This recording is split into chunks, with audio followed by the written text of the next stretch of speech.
Hopefully you can hear me. If not, please indicate either by voice or Kevin by email. Would that be it? This is Kevin Whirling at Envision. There is a questions and answer function, or pod if you will, in GoToWebinar. And we do have a large number of people joining us today, which is fantastic. But as you can imagine, it can make for a difficult roll call. And so if you have questions, cannot hear us, use the question box, and I'll send out a chat to those who obviously can't hear us to go ahead and do that as well. We certainly want to hear from you if you are unable to make the necessary connection, and we realize that you may not be able to hear that if that's the case. In the meantime, we'll get underway, and for those who join us later, there could be, you can speak up or write in at the end of the webinar to let me know if there's a portion that you did not get to follow today, and we can make that available to you. So welcome to the School-Based Health Center Quality Improvement webinar. The information here is about the connection that you've made with us, of course, and what is needed in order to obtain your CME or CEU for attendance at this webinar. As Kevin has indicated, we will not have the usual roll call for purposes of obtaining the credit, but you can see our accreditation and our disclosure here. Right, thank you, Dan. I'm sorry, suppose we can't.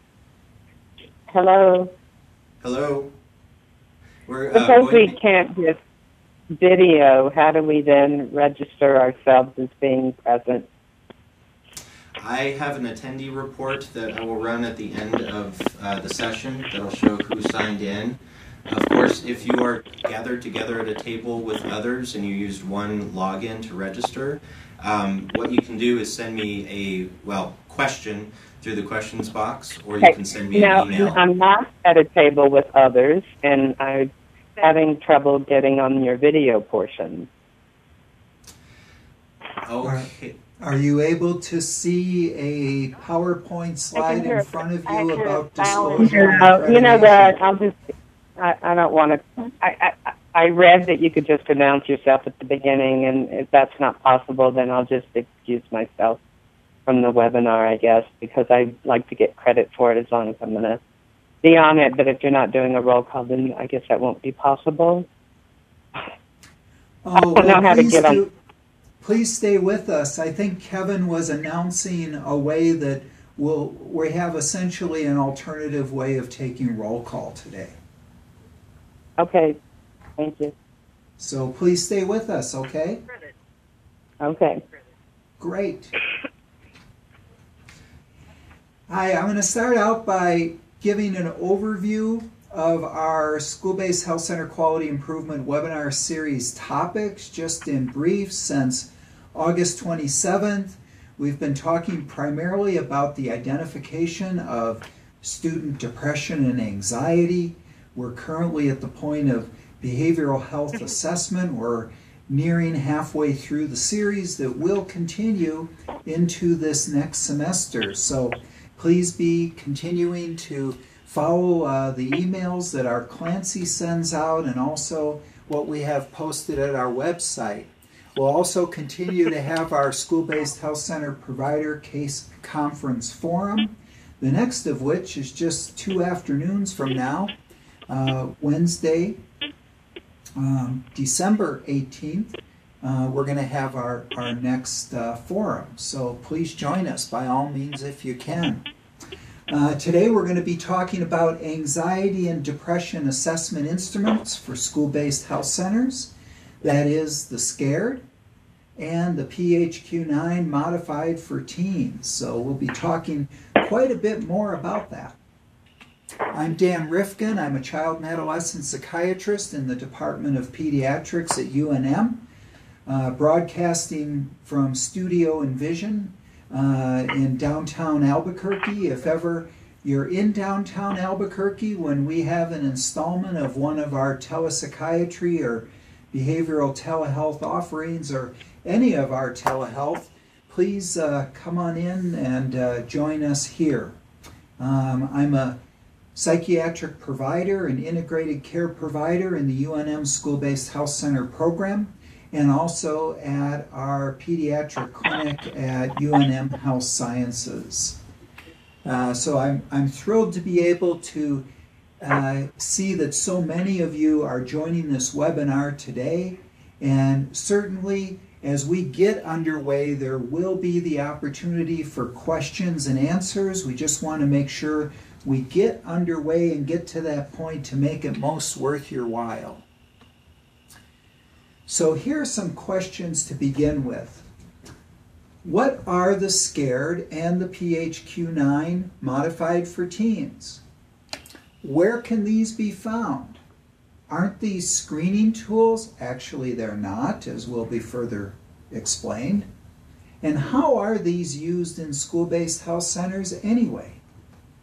Well, these questions are raised rhetorically as a way to make some sense of our objectives. We're going to identify the sources and features of the SCARED and the PHQ-9 modified for teens. We're going to differentiate depression and anxiety assessment instruments from screening tools. And we're going to describe the school-based health center uses of the SCARED and the PHQ-9 modified for teens. The handouts for today's webinar include the assessment instruments themselves, the SCARED and PHQ-9 modified, and also a handout of the PowerPoint slides, which by now you've noticed that the handout does not include some additional slides, such as the leading slides going into today's webinar. There's going to be some signposting along the way that will not be in your handout for purposes of providing what's most useful content to the topic today. All of the handouts for today's webinar are available at our website, right at our calendar for today, December 16th. And we'll be going to that in the course of our discussion to look at those assessment instruments. I also understand that our Clancy has emailed them to you as well, for which I'm very grateful. Basically, we're going to be talking about how we assess positive screens that are encountered in the school-based health centers. We want to make sure that we assess any school-based health center screen that becomes positive. And when talking about a screen, that is different than an assessment instrument. To assess is not to screen. A screening tool is the brief device, whereas the assessment instrument is the longer device. The use of the assessment instrument is indicated by a positive screen that is indicated on a the student health questionnaire. We assess students who screen positive for anxiety and/or depression, starting with a suitable assessment instrument such as the SCARED and the PHQ-9 modified for teens. That is really the first step in the assessment process in school-based health centers. Any provider can be involved in that portion of the assessment in SBHCs. Behavioral health as well as medical and health providers respectively. The next portion of the assessment, of course, is indicated by the assessment instrument results, which would be a comprehensive assessment. And ordinarily that's done by a behavioral health provider, such as Lisa Moran-McCoy, who has just entered Studio Envision for our webinar. Hello. We work together at Van Buren Middle School-Based Health Center in Albuquerque. It also can be done in an integrated fashion by both the behavioral health and medical provider. The assessment instrument fits into the following scheme as described. If the anxiety screen is positive or the depression screen is positive in the SHQ, then we use the assessment instruments as follows. And this may look familiar to you for those of you who have attended previous webinars, such as those on depression, student depression, on November 18th, and or student anxiety on December 3rd. Well, the depression assessment instruments that are available are actually many. For example, there's the Childhood Depression Inventory by Maria Kovacs and Aaron Beck. It was developed as a childhood counterpart to the Beck Depression Inventory going back to the 90s. The Columbia Depression Scale is also useful, as is the CESDC, the Center for Epidemiologic Studies Depression Scale for Children. Another one is the PHQ-9, the full name for which is the Patient Health Questionnaire. And what we use in school-based health centers and recommend use in school-based health centers throughout New Mexico and in neighboring states is the PHQ-9 modified for teens. The discussion of that instrument really needs to begin with the PHQ-9, which is a well-validated and respected instrument used to assess adult depression in primary care, as it was developed by researchers such as Williams, Spitzer, and Kroenke, who were involved with the development of the DSM-4 criteria for major depressive episode. And in fact, the PHQ-9 scores those 9 DSM criteria for a major depressive episode. In addition to those 9 items, there's an additional impairment of functioning item because a depressive disorder diagnosis requires impairment of social, occupational, or other important areas of functioning. Funded by Pfizer, the pharmaceutical company that has produced psychotropic medications, the PHQ-9 and other assessment instruments are available at the website included here. Following the initial assessment, a PHQ-9 can also be used to monitor improvement, hopefully improvement, in symptom severity during the course of treatment. There's also a modified version for adolescents that follows. And I want to make sure everybody participating knows that all of these slides that have significant content are in the handout that's posted for today's webinar, today's date on the calendar at envisionnm.org. Here are those 9 DSM criteria for a major depressive episode as written in the PHQ-9. Looking at the same 2-week interval for a major depressive episode, it asks, how often have you been bothered by any of the following items? And the answers are rated on a 0 to 2 scale, asking for the first 2 items about anhedonia or hypoadonia, as well as dysphoria. Those 2 items are really crucial in the assessment of a major depressive episode, insofar as the DSM requires that if enough criteria are met, which I understand is 5 for a major depressive episode, it must include at least one, if not both, of the items for anhedonia and dysphoria.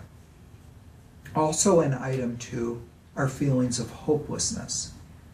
As indicated in the blue annotations, italics annotations on the right, pointing out some of the major and classic symptoms of depression, such as insomnia and hypersomnia. Anergy, that is loss of energy, or low energy, hypoergy. Psychomotor agitation or slowing. And of course, suicidal or other self-harm ideations and death wishes. Very important.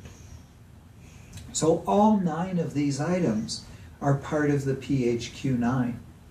And basically, this is where it becomes an assessment instrument, because basically we're using those 9 criteria for the DSM in the form, one can think of this as Pfizer and those who did this research making a user-friendly version of an assessment instrument based on the DSM. Whereas the PHQ-2 that is represented in our student health questionnaire basically includes adaptations of the first 2 items as a screen. Well, the PHQ-9 modified for teens is an adaptation of the PHQ-9 to better identify adolescent depression by adding questions about adolescent dysthymia and suicide attempts. This was developed by a group that further extended the PHQ-9 into what's called the guidelines for adolescent depression in primary care. It's a group that has an acronym GLAD-PC, and they call the 13-item version of the PHQ-9 a diagnostic aid. Again, an assessment instrument rather than a screening tool. This tool really has not been validated in any research setting, but it's gaining more and more empirical support over time, and much practice-based evidence of its usefulness. This is one of the handouts that we have for today's webinar, which includes a scoring guideline and English and Spanish versions. So let's go take a look at where you'll be able to find that, both during and after today's webinar. Because in addition to the handouts that were sent to all of you by Clancy, we'll find that when we go to today's webinar, see here's the December calendar at the envision.nm.org website. We go to calendar on the left, which right now is in white. And when we go down to the 16th for anxiety and depression assessment instruments, we click there. And you see the topic of today's presentation, date and time. And you'll see our PowerPoint handout. And down on the left-hand side below the scared is the PHQ-9 Modify. And you can open that or save it or both. This is basically a 6-page handout that was taken out of the GLAD-PC for your convenience. It includes the PHQ-9 modified for teens, and you'll see here that there's actually a 3-point scale, 4-point scale in addition to 0, there's 1 to 3, which asks basically about the 9 questions that are in the PHQ-9 with adaptations for adolescents such as irritable as a manifestation of dysphoria in youth. It will ask about trouble concentrating on things like schoolwork as another adaptation, or watching TV, reading, okay? So these are more apropos for adolescents than the regular PHQ-9. It will also ask a question about adolescent dysthymia. In the past year, According to the DSM, it's the criteria rather than 2 years for adults. Have you felt depressed or sad most days, even if you felt okay sometimes? If you are experiencing any of the problems on this form, how difficult have these problems made it for you to do work, take care of things at home, or get along with other people? Is exactly the same language that is used in the regular PHQ-9. That's the impairment item. That is not an addition to the PHQ-9. But the other two additions have to do with suicidality. And here are the last two items that are about suicidality. Has there been a time in the past month when you had serious thoughts about ending your life? Lastly, have you ever in your whole life tried to kill yourself or made a suicide attempt? And that is in addition to, again, that 9th item, thoughts that you would be better off dead or hurting yourself in some way.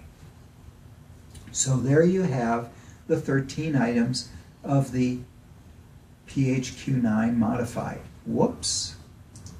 We're back again.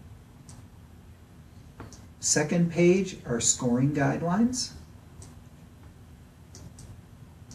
And you'll see that there's a continuum here for what would be no or minimal depression, i.e.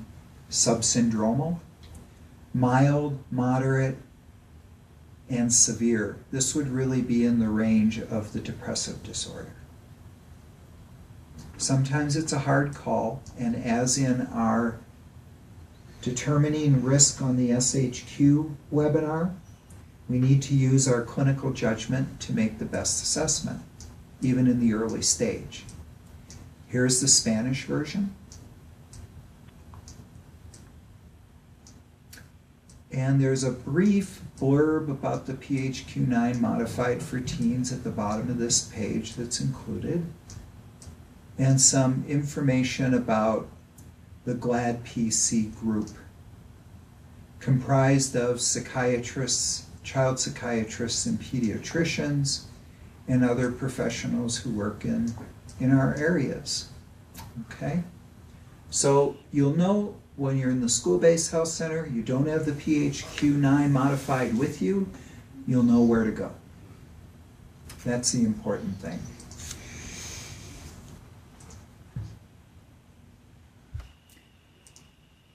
Here is more details about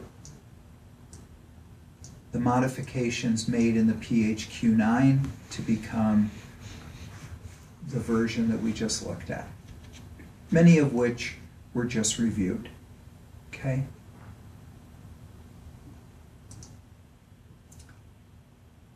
So at this point, do we have any questions, concerns, comments, or even protests?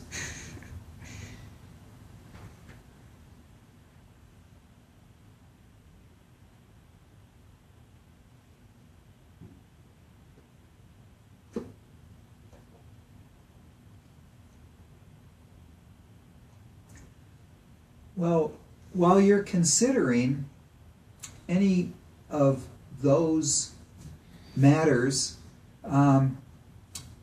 who here in the audience has used the PHQ-9 or the modified version? And have you found it useful?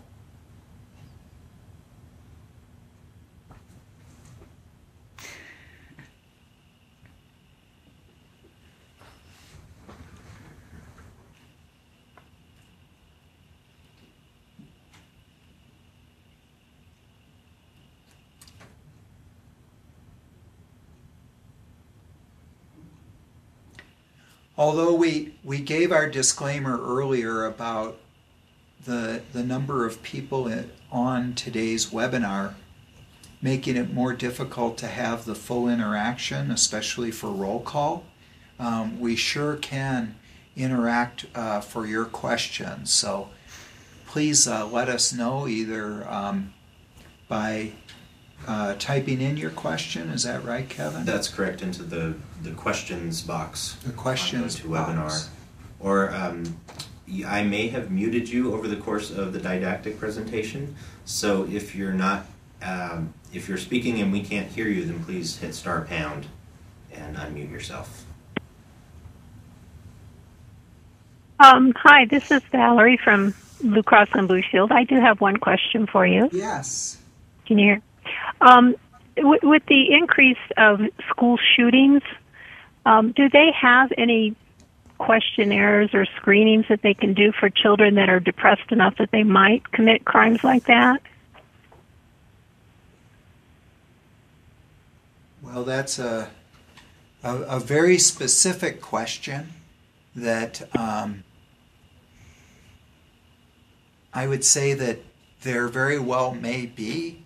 As a psychiatrist who ordinarily is interviewing the students I see in my direct services, it's something that I certainly am looking into at that level. But I think you bring up a very important point, and I really think it's important that we ask not only about suicidal ideation, self-harm, and death wishes, but that we ask about harmful thoughts in general. So going back to my earlier comment, it's what I would do when face-to-face with a student. I think it's also important that we're screening for that as well. But as far as a specific instrument that looks for that, I don't know of one right offhand. I'm wondering if anybody else does. I do have a response from one of our participants stating that there are risk assessments done for suicidal, homicidal ideations and self-harm for adolescents. No specific assessment, though. Yeah, and so I would agree with that answer. Thank you. I think we're of the same mind that, yes, there are standard ways of going about determining that, but as far as a screening tool for that, first of all, followed by an assessment instrument involving harm to others or other forms of violence, I don't have one that I can name right off the top of my head at this point. Okay, thank you very much. Appreciate the question.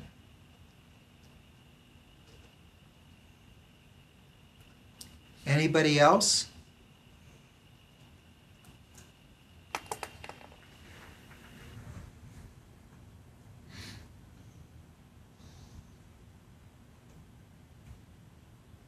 Well, having not heard another question, let's move on from depression to anxiety assessment.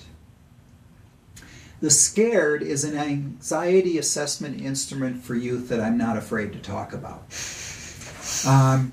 SCARED being an acronym, which I believe is somewhat of a misnomer, and I'd like to elaborate a little bit about that in just a moment, but it's named the Screen for Child Anxiety-Related Emotional Disorders. Developed by Dr. Boris Burmacher and others at the University of Pittsburgh, Western Psychiatric Institute and clinics, it's a reliable and valid self-report instrument for childhood anxiety disorders in clinical settings.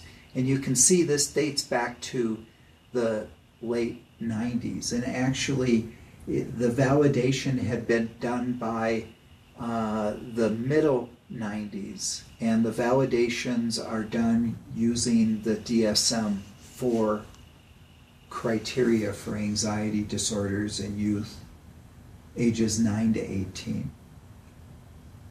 There's a measurement or scaling of the degree of anxiety symptoms experienced, and those can be scored, as we'll look at briefly in just a moment. But before doing so, I'd like to elaborate a little bit about this, what I called a misnomer that I put in quotes, a screen for child anxiety-related emotional disorders. In my view of a screen, I tended to resonate with another name that I saw, which is the self-report for self-report for child anxiety-related emotional disorders. By the way, my mispronunciation there had to do with me resonating. The screen is a term that's used differently by different disciplines. And this is the point at which a clarification is made about how screen is used in this series.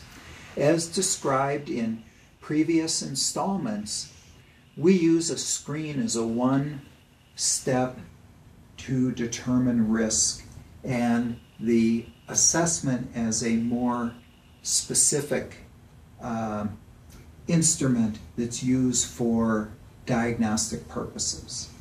The self-report fits here because that's what's done with the instrument, but a researcher may call it a screen because they look at various levels of screens. In the literature, there are terminology used such as broad range and narrow range screening, okay, or broadband and narrow band. What we call a screen is more of a broadband screen, whereas what we call an assessment instrument here, others may refer to as a narrow band screen. Well, the SCARED is comprised of 41 items across 5 factors as follows: panic somatic, generalized anxiety, separation anxiety, social phobia, and school phobia. You'll notice it does not include OCD or PTSD. There is a brief version of the SCARED that's available, and you can find it in a number of locations that will look at PTSD, and that could be a topic for another day. The responses to the 41 descriptive statements are made and measured on a 0 to 2 rating scale. It scores the total as well as the 5 subscores or factors to give a clinical indication of anxiety disorder. It's quick for most people to complete, even though it's 41 items. There's a child and parent report versions, and it's available in English and Spanish. The reliability and validity have been reported across diverse racial, cultural, and geographic populations. And I really applaud Dr. Burmacher and his group for making this available in the public domain. And we're going to take a look at where we're going to find the English version in the public domain. And there's also a Spanish version available as well.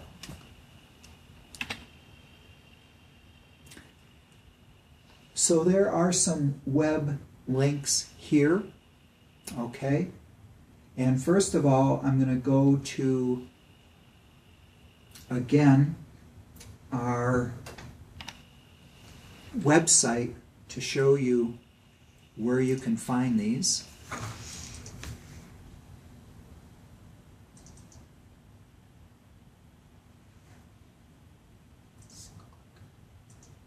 There we go.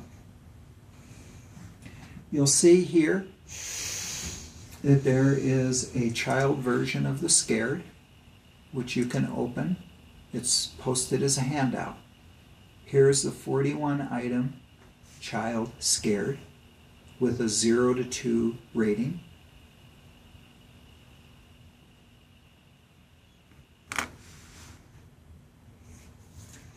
Followed by the scoring guidelines. You'll also see the parent version.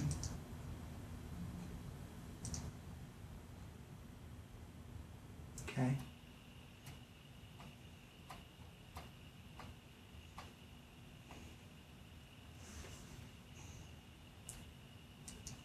And I'm going to go back to show you that this link right here can be used to go to Dr. Burmacher's site as well.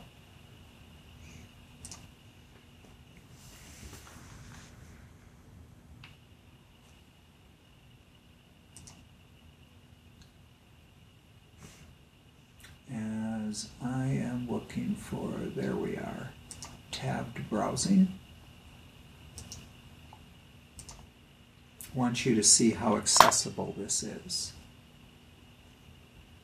So there it goes, University of Pittsburgh Department of Psychiatry. And you'll see several research assessment instruments have been developed and validated by researchers in their Department of Psychiatry. And as a service to students, residents, so on and so forth, access has been provided. And you'll see a number of instruments. Here's the scared child version. Okay, same thing. You'll also see that there's a little guide along the side that will show which of the 5 factors the item belongs to. And we can see the parent version, which I think is great. Again, you're in the school clinic, you want access to these forms, you can either go to University of Pittsburgh's website, you can go to Envision's website, you can go to both because you like them so much, either one, okay? But it's there. And then I wanted to show you a little bit more. I mentioned these are handouts for today's webinar, child and parent version, scoring template at the bottom of the back side. What I also wanted you to know is that there is the Spanish version that's not available at the University of Pittsburgh's website. But Dr. Bermacher sent them to me back when researching about the SCARED for our Behavioral Health Quality Improvement Initiative at Envision. And you will see here the handouts for Scared Niños, which we can open. Okay.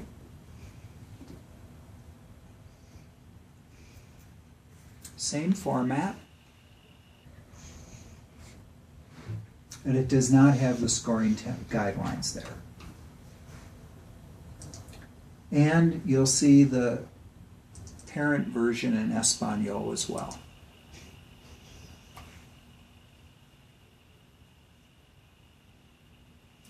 For those of us who are not fluent in Espanol, unable to read all of the Spanish on this form, we can use the English version as our guideline.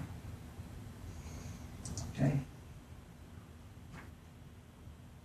And I'd also like to show you that especially for working with adolescents, there may be some bias inherent in the use of a form that has the scoring guidelines right on the back side for the clever and perhaps manipulative adolescent who wants to modify their answers and are quickly putting together in a very clever way how to do so.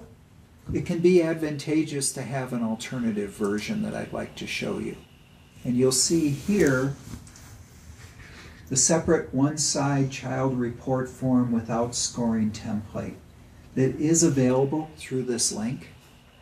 I'll also show you that it too is available as, no, it is not available as one of our handouts. So let's follow the link. This was very purposely left out as a, wait a minute, pardon me.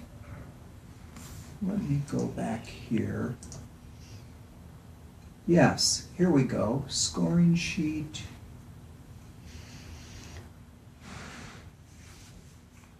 Okay. We're going to go back to use some tab browsing.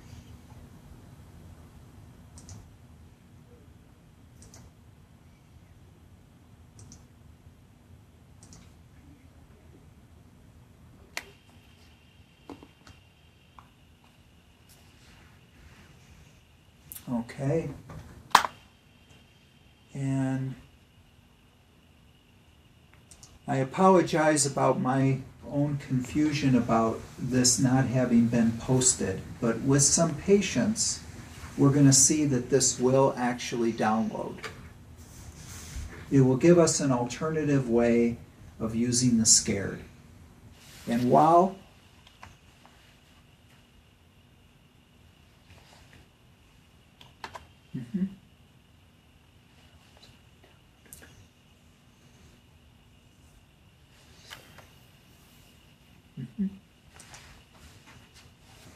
So, while I think this is downloading, there it is.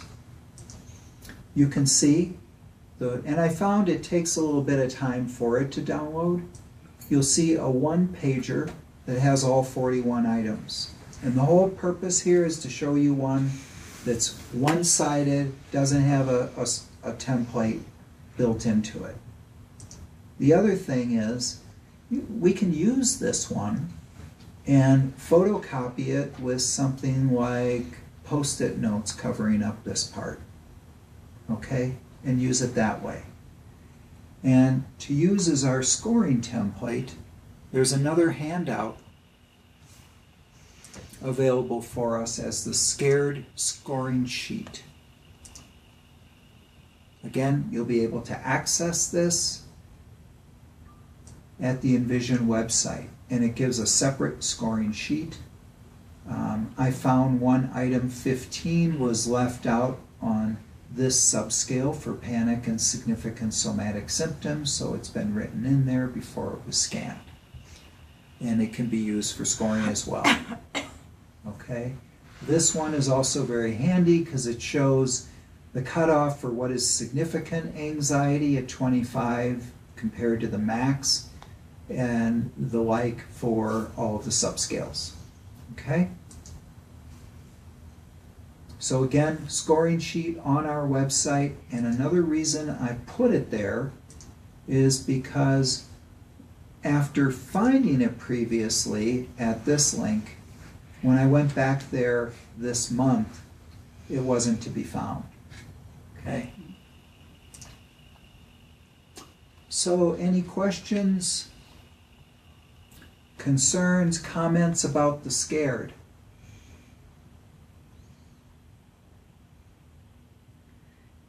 This is sort of an administrative question, but are the handouts on the website all the time?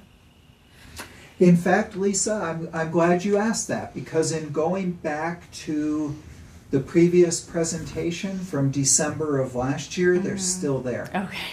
Yeah. So they'll be there throughout this school year. Anticipate them being until we go through another cycle of webinars into next school year. Great, thank you. Okay. We've got all the forms all the time.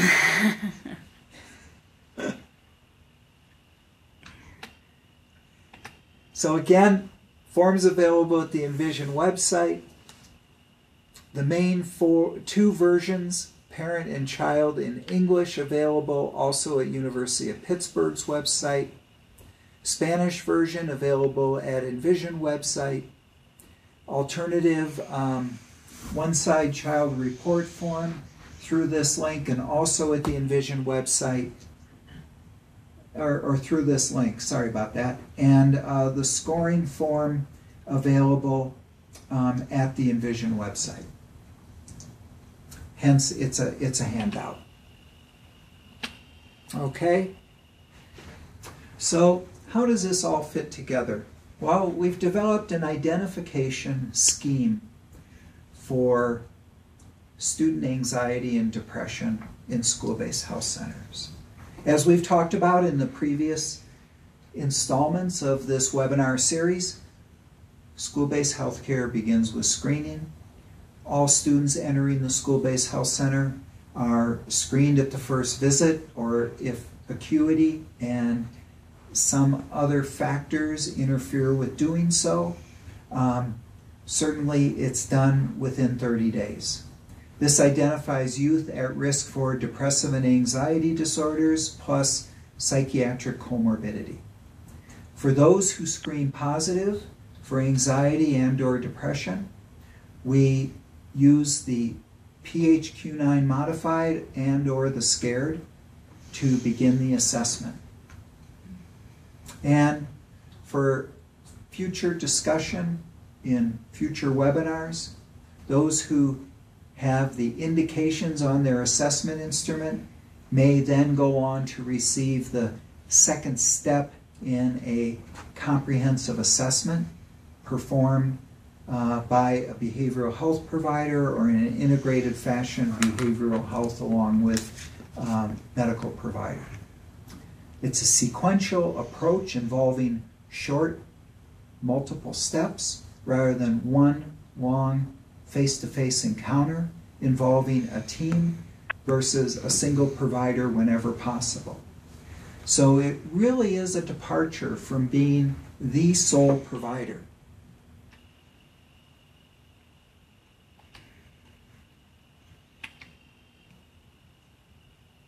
And in asking you, I want you to know that collaboration begins early, and it needs to begin early, and nobody needs to be the Lone Ranger. And there are many clinic settings where it's really admirable that there are duly credentialed providers, such as a nurse practitioner who is also a therapist, okay? A clinical nurse specialist who can be, they can be health providers as well as behavioral health providers. That is a really great thing for a number of patients, and it's an important approach. In school-based health centers, our approach has been evolving to include teams rather than the sole provider who does both the behavioral health and the medical, and that we're aiming to integrate the efforts of both and multiple providers.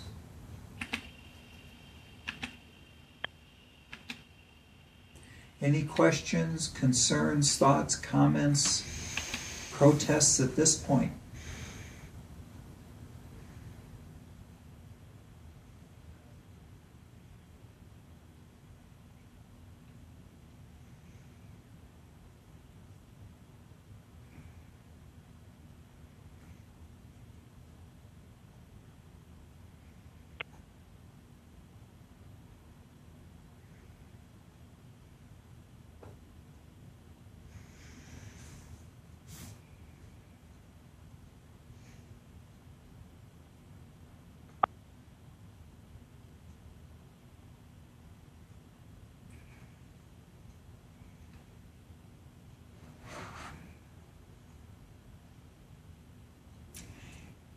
Anybody on the webinar today, has anybody used the SCARED?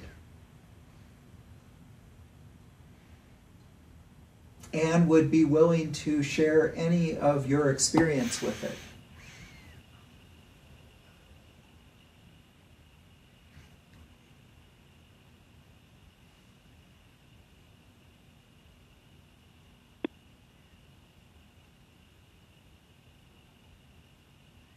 As we've seen, it's a longer assessment instrument. It tends to take a bit more effort and bookkeeping to score it. A number of providers have said that they have found it, therefore, to be more cumbersome to use in the busy school-based health center setting. The overall consensus has been that its benefits have outweighed how cumbersome it can be. And of course, what we're thinking of are what are the benefits to the students for using it.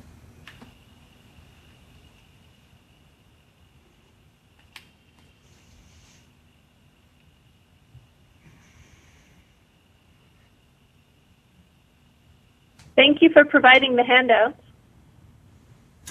Oh, indeed, I'm glad to do so. And I would sure want everybody to know that this does not have to be the end of our discussions of assessment instruments. We'll be making reference to and having discussions about applications of the SCARE and the PHQ-9 modified for teens in our subsequent webinars. And along those lines, I'd want everybody to know that this coming Wednesday, as I actually started mentioning earlier in our webinar, we're going to be having our next School-Based Health Center Provider Integrated Behavioral Health Case Conference Forum, as we do the third Wednesday of each month since September. And this week it's going to be start on the half hour, 3:30 to 4:30. Ordinarily it's 3 to 4. So I want everybody to be sure to know that. There was another email sent out today just to give everybody a heads up that we're going to be running this a half hour later. And then we'll be having our next School-Based Health Center Behavioral Health QI webinars resuming in January, so stay tuned for announcements about that. We're going to be continuing to talk about behavioral health assessment, largely by way of identifying and discussing differential diagnoses in the school-based health centers. And that will highlight some of the changes from the DSM-4 to the DSM-5 as well. Okay. So also, in the meantime, in addition to these webinars, both this one, which is more didactically inclined, and the case conference forum, which really encourages participants to bring in cases for discussion as well as discussion of topics.